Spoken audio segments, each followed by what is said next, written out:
All right, guys, Justin Russell here with Josh. We're going to do LiveSight versus LiveScope round 2. Difference from first time, we're doing down imaging, down baby. view, down scanning, down looking. not down scan, down looking. I like down looking. Down looking. Both of them.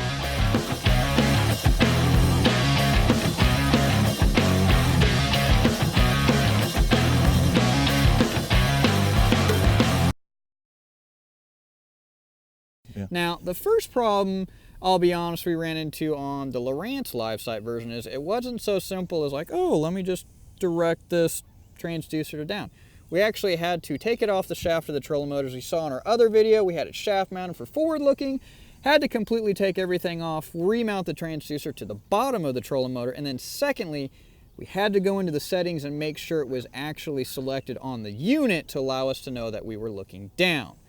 Not so much on LiveScope. Click, click, click. It's pretty slick. I will tell you though, what he's talking about the mounts, they are all included. So if you're asking yourself that question, forward looking shaft mount, bottom foot mount, transom mount, all together. So just one point there probably.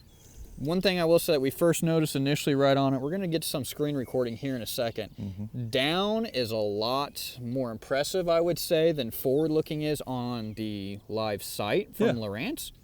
Definitely makes it easier to see the lure from that aspect.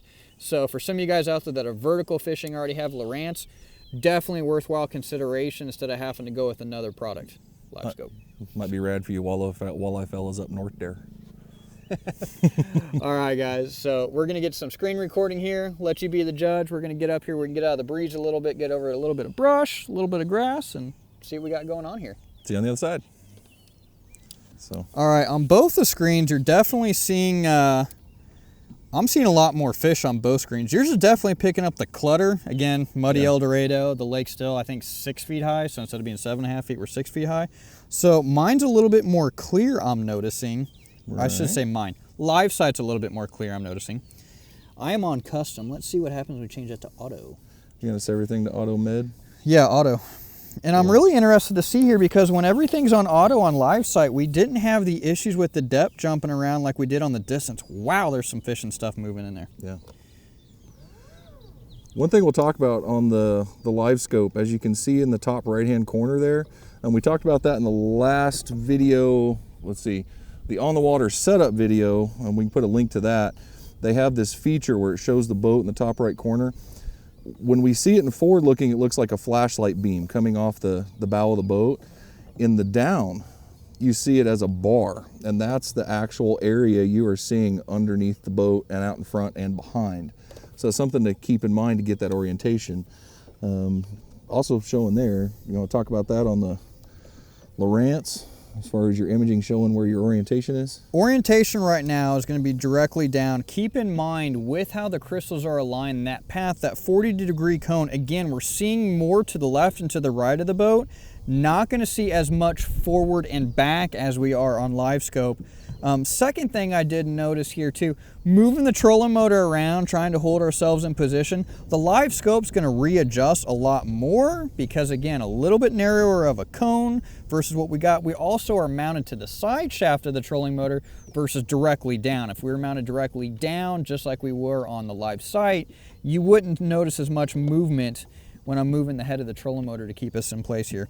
Now I want to take this little Ned rig here. Keep in mind, we had some problems finding it initially on LiveSight when we had to realize it was a lot closer to the boat with what we were seeing. So this Ned rig right here has got a little crappie jig, technically with a little half Senko cut on there. I think it's a 1/16 ounce jig head. It's pretty light, so we're going to drop this thing down, see what sort of returns we get on LiveSight and LiveScope, do the comparison that way. There's a good pile right there. There we go. All right, dropping her down right now. You can definitely see it racing down to the tree down there on LiveSight. See me jerking it up. See some fish kind of reacting to it there. I am not seeing it on LiveScope yet, are you? I'm not picking it up on LiveScope. I'm guessing it's out of the cone. All right, definitely got it on LiveSight here. Got some fish moving around. All right, let me put it over on this side. See if that makes it easier. Yep, there it is. All right, there we are on LiveSight. There we are on LiveScope. Again, auto settings on this stuff, guys. Nothing too crazy here.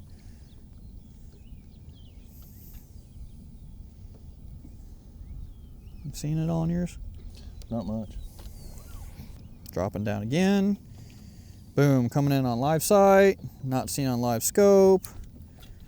A little jerky jerk. See it moving good fish right there. moving. Yeah, good fish moving.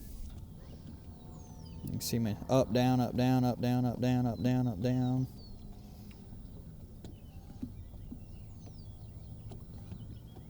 Yeah, I'm just flat not seeing it. Take a Definitely look at this, coming guys. up to the tree branch. Got a big tree coming across here. You can see the difference in appearance between the two units on that. Yeah, the tree looks like it's just a ton of school of fish. That's actually a big tree laid over. The LiveScope is definitely showing the tree branches a lot better. The problem we're having, though, is realistically, like we already said, trying to follow it on the LiveScope versus the LiveSight is definitely proving more difficult. We are in shallow water. As you can see, it's 9 feet. Something else I do want to reiterate here, guys, too, that some of you guys have brought up on our YouTube stuff on some of the comments is, how come no, it's got a bit. Anyway, how come on the Lowrance when we do the screen recording, we're not seeing the depth ranges, the forward viewing doesn't show how far out we are. That, unfortunately, does not transpire across on our live screen recording. It is on the unit. It does show those hash marks.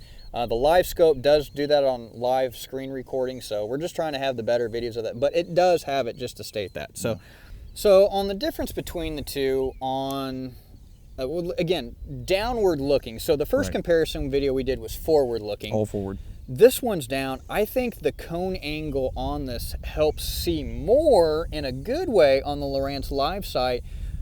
Imaging, I'm still going to say, is definitely better on the LiveScope to see what's truly down there. We are seeing more. We thought more was actually less on the forward looking, but I think on down it's actually better that you've got more. It seems like it really flip-flops. When you're looking to do straight vertical jigging and things like that, having that wider cone angle is going to be a pretty big advantage. With the forward looking, all that information, lack of accuracy where you are in position, you know, within structure, things like that, that was a little tough. But on this down, I mean, we're having trouble finding the lure on a straight down, akin to that narrow cone angle. You're getting a very broad length that you're doing across it. You can actually see that on the screen record. You can see that reference up there. It says a little flashlight beam for forward looking. It's this long thing that's going under the boat, around the boat, but it's very narrow. The imaging is still fantastic. You know, really, really clear, really great. You guys saw the tree a minute ago. You could see the down tree. You can see the branches coming up it, you know, even the leaves on some of that tree look like. So very clear on the LiveScope, but for the vertical scenario, is wider better, right?